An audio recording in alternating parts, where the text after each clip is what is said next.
शिवजयंती संदर्भातल्या टॉप 9 बातम्यांचा आढावा घेऊयात। राहुल गांधी यांच्याकडून छत्रपती शिवाजी महाराजांना अभिवादन करताना श्रद्धांजली शब्दाचा वापर, भाजप नेत्यांचा राहुल गांधींवर हल्लाबोल।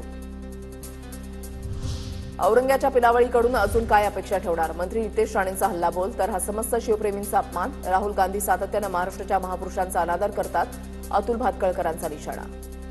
पण राहुल गांधी हे नेहमीच या देशातल्या आणि विशेषतः महाराष्ट्रातल्या महापुरुषांच्या विषयी कळत नकळत अनादर व्यक्त करत असतात।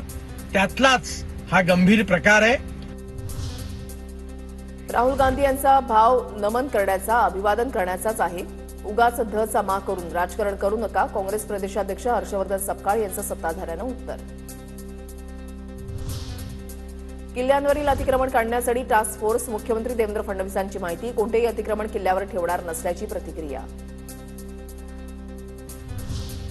मालवणमधील पुतळ्याच्या उभारणीमध्ये भ्रष्टाचार करणारे आज मिरवणुका काढत आहेत। आम्ही निषेध करायला गेलो, आम्हाला आडवे आले, राऊतांचा राणेंवर निशाणा।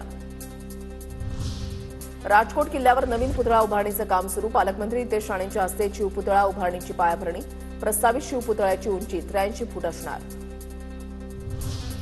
पुण्यामधल्या शिवसृष्टीसाठी महाराष्ट्र सरकारकडून 50 कोटी रुपयांचा निधी मंजूर, आम्ही तिघे मावळे 50 कोटी निधी देऊ, मुख्यमंत्री देवेंद्र फडणवीसांची घोषणा।